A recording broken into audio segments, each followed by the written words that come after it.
Okay, guys, welcome back to the Anti-Guru and the second in this series of videos talking with Claire and Helen about how to cook a guru 18 different ways and have it taste good.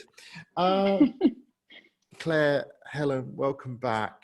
We're going to get no intro to this one. We're just going to get straight into it. But before we get straight into it, I was talking with Claire sort of in the break whilst we've been recording. And the one thing I want to make clear to all of our Anti-Guru viewers is Claire's not here for you to feel sorry for her. Claire is here because she wants this to be a learning exercise. This is not about Claire's sob story. This isn't a bullshit backstory. This is about Claire saying, this is what happened to me, but in the next couple of videos after this, we're going to talk about the sunlit upland and how Claire's turned it around and her learnings from it. And more importantly, we're going to hopefully bring Helen into the conversation and how these learnings have enabled Helen to really reinforce the 10 ways or so to spot a guru. So, Helen, Claire, welcome back. Claire, the last time we were speaking, which was only moments ago for us, but for the viewers on YouTube would have been a couple of days ago. We were talking about Dunning-Court Limited. Our guru had been ejected. To be ejected from company is quite a heavy duty thing. So he'd been ejected for a company. You'd loaned in some money in another company, which was a bit weird. No paperwork. Carry on, my dear. What happened next? This is starting to turn into a soap opera, but it's good. It's a good soap opera because it's full of real. And this is the world of the real. This isn't EastEnders or Emmerdale or many other soap operas are available. This really happened, and that's. I mean, there's one little bit to kind of wind up on Dunning-Court, which was that he then started to have ideas as to how he knew I knew people in London through my networking, and he just had an idea. Every time I went down, he had another idea as to how somebody could buy more of the Dunning-Court profits. Oh, you could buy my partner's profit now. 100K for 150K's profit. What a bargain. I mean, thank God I said no and didn't put it to any of my friends. But anyway, it's what I call the spider's web fallacy. Yeah. So once he gets his tendrils into you, then his tendrils go. He's so creative. He's so good at kind of trying to find opportunities for people to get their money working. But I then noticed, he then took me to a meeting with the architect who they were refusing to pay. This guy was in bits. He was owed 50,000. Don't think he ever got it. He had to claim on insurance. Wow. Because I was about to say his name then. But my guru had been happily signing off instructions for work without any kind of regard for does this match the budget? Can we afford this? Is it what we all agreed? And in the end, the investors came in and went, we don't agree with what's being done. We're not going to pay that bill. It's all been mishandled. Poor architect gets the fallout from this, and and there's another architect who's come out of the woodwork since, who, before I met this guy, he'd lost 40,000 from his business, thought it was going to go under. He's just about survived as well. But anyway, while all this was going on with Dunning-Court, I mentioned that I had my SAS fund available. And with a loan back, that meant we had 250K that we could deploy. So a little opportunity was found for me, and the numbers were shown with the comps, and I was used to seeing all that, and I did a little bit of verifying, and it seemed to kind of add up, but I didn't know that local market, Plymouth. I'm from London, so to an extent I was relying on his numbers, his research, his kind of like, he put his name behind it. So we went for it. And then the deal was, John, that he was going to do a light refurb on these 3 flats. It's a house, terraced house. Then we'd do a title split and sell them each for, a little bit more. There was going to be, I don't know, 50K of profit in it or something. which seemed quite juicy. But I thought, well, even if it's 30, fine. And we're going to split that profit 50-50. But then during that refurb period where he was the project manager, I've never seen such a shonky refurb job in my life. But of course, I was in London just paying the bills and assuming that it was being done. I mean, we could not sell those flats for anywhere near what he had predicted. And part of the problem was a damp problem, which he said he'd fixed. But of course, he'd just stuffed a bit of plaster into holes. I mean, it's so shonky. So anyway, I also, because he was pressed for cash, I was like, you know, would it help if you actually just had some money up front? Oh, yes, that would be great. I'll take less than my half. You know, let's say 20K. Okay, I'll pay you that up front. Did that. And of course, earlier this year, I sold the last one. Massively painful process where he was the project manager. I've done most of the day-to-day shitty work that's involved in negotiating and selling 3 dodgy flats that everyone can see aren't worth what we're asking. So end of year accounts get done. Got that from my accountant the other day. Net loss 23,000. So he's walked away with 20K clear cash. I've lost 23. That's a big, you know, if he gave me that 20K back, we'd both be at zero. Is he going to give me that 20K back? Nah. No. And he has never given funny, me 1 penny back. Money only goes to him. It never, ever comes back the other way. He really seems to have a really weird way of sorting out profit. Because whenever we talk about how he works out profit, it's always your money back plus a bit comes out the profit of the deal. It's not a fixed cost. So whenever anyone is assessing a development deal, as I'm sure you do, Claire, and I'm sure Helen does as well, you know, the investor's money is a fixed cost. It is in there as part of the fixed costs of the budget. It's not profit, it's fixed cost. Whereas he always works it out. He always works it out as profit. So what happens to the investor's money if the profit zeroes out? Well, exactly what's happened to you. The profit zeroes out, the investor doesn't get any money back because the profit zeroed out. He never works it out as fixed cost.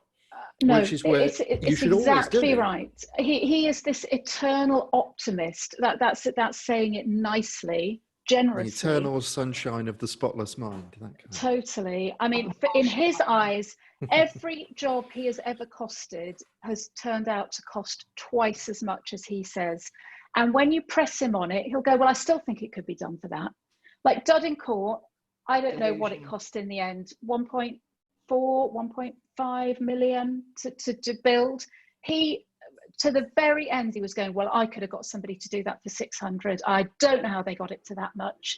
But then you speak to the contractor and he's going, well, you show me where I could have cut back. You know, I've seen the bills. I've seen how it adds up. And it shows the level of delusion. Like they will stick to that in the face of the market, in the face of total delusion, hard evidence. No, I'm still right. I'm still you're right. wrong. I'm still right. They're just overcharging. It's prime scary, narcissistic. It's scary, isn't it? I mean, we've seen similar thing. So, you know, with our workshops, we always say, no, go and get quotes from builders. We always say, what is the national average cost of build index looking at right now? I can tell you what it looks like: 190 a square foot for new build, national average. What's the insurance rebuild cost? You can get the figures from the Association of British Insurers. If it was London, insurance rebuild cost for a house in London right now is about 217 a square foot. All right.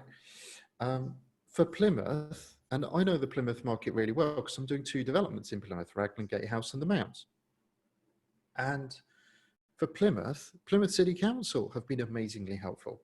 They've turned around and said, right, well, the current cost to build index for Plymouth on conversion is 160 a square foot.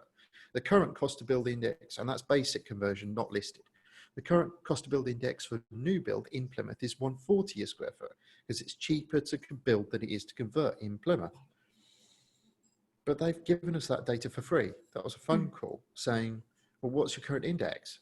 Because that's upon which they make an assessment on project viability for affordable housing. So all of that is known data. I still, for the life of me, don't know why the gurus in the world stick to certain figures, stick to this notion of £75 a square foot for conversion, when in reality in Plymouth it's 160 a square foot, which does sound like, as done in court, wasn't that a conversion because it was a listed building?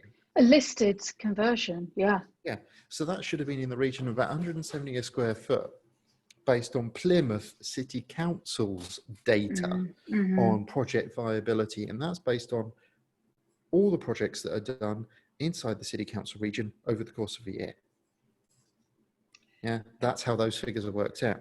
So there is this weird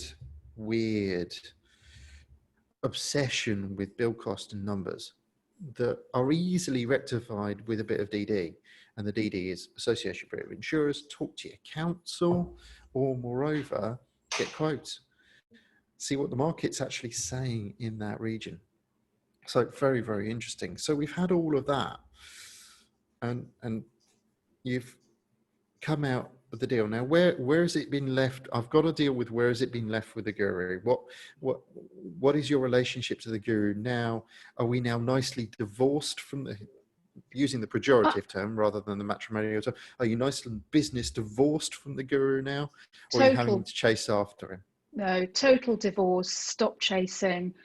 I resigned as director and relinquished my shareholding in Urban Refresh as soon as I discovered, as soon as my eyes were opened on all of this, really. I didn't want anything to do with him. So you'll see that on Companies House. I for a long time, I was chasing the number of emails I've got, chasing, any news, what's happening, you've gone quiet on me again. And something would come back. He's not one for putting pen to paper. He was like, we should do things verbally, Claire. I don't know why you insist on email. I'm like, well, I actually prefer email, but there's very little evidence along the way because he avoids putting pen to paper. But what there is, because I engaged a lawyer earlier this year to sort of pursue him and just try and exert a bit of pressure. And I had to round up all the emails I'd sent him over the years. And I looked at them. It was a really interesting exercise. I'm like, oh my God, it's one excuse after another. It's Brexit, it's COVID, it's family issues, it's more Brexit, it's, don't you believe me? It's, I'm working on it. It's everything. But along the way, I'm going, just give me a gesture, just something, a small monthly repayment, anything. Because what I also haven't mentioned is that during the time we were setting up this business together, I was the one paying for everything, paying for websites, paying for business cards, paying for, and then we found some other little deals that, looked promising. As usual, he would instruct an architect and I go, did you read the T's and C's? I don't bother with T's and C's, Claire. Just get them to do the work and somebody will pay, basically. Yeah, me. There was a bill for 4,600, which the guy was chasing, and I was like, are we going to pay this? Because it's your name on the instruction. Oh no, forget it. He'll claim on insurance. Just ignore it. But head under the sand. I'm like, no, I'm paying it. So I paid that. It's like £12,000 worth of bills like that I paid for him on the understanding, of course, I'll refund you, Claire. Of course I will. There's about 3 other mentees with similar stories to this. Absolute promises that he was going to make good. And we're going to. Sorry, carry on. I had a train of thought there, but carry on. Got my lawyers, spent another, because it takes them a while to go through everything and you get charged for that. So probably just short of £3,000 worth of lawyer's time and sending letters to him saying, right, dud in court, mate. We want to know all of this. You owe this woman money. Answer these questions.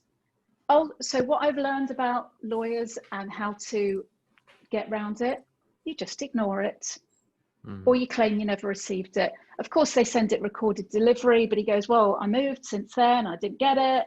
And And then, oh, I signed an NDA with the investor, so I'm actually, my lips are sealed. I'd love to talk about it, Claire, but I'm not allowed to answer. Basically, that was another £3,000 down the drain. So anyway, after a while, you just think, and talking to Helen and talking to Adam, who is the other guy who's been very supportive, they were saying to us, at some point, the emotional cost of pursuing what is rightfully yours is going to outweigh, because you're probably not going to get it back. At some point, you have to make peace with the fact that it's not coming back and let it go, because it was eating me up. And I've seen this happen to all of the other guys. There's one person in particular, he's been semi-suicidal over it. And the cost of that has been, when I think about it now, way more than the actual money. And you've got to reach a point where you let it go.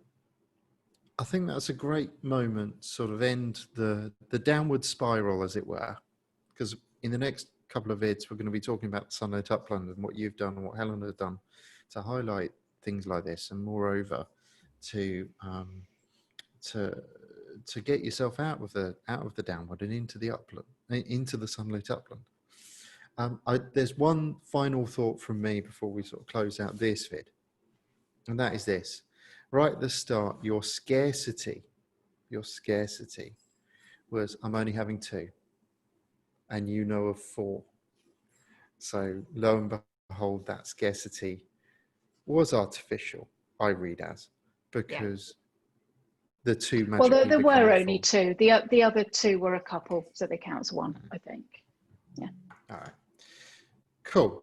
Thank you very much, Helen and Claire, for taking us through that. I know, Claire, it's been very hard for you, but I really do appreciate it. It is very much about the lessons learned rather than anything else. Join us on the next one, where we're going to be talking about Claire's travel up the sunlit upland, because she's on a whole new adventure now, and we're going to talk about that. So join us on the next Anti-Guru. Like, comment, subscribe, of course. See you on the next one.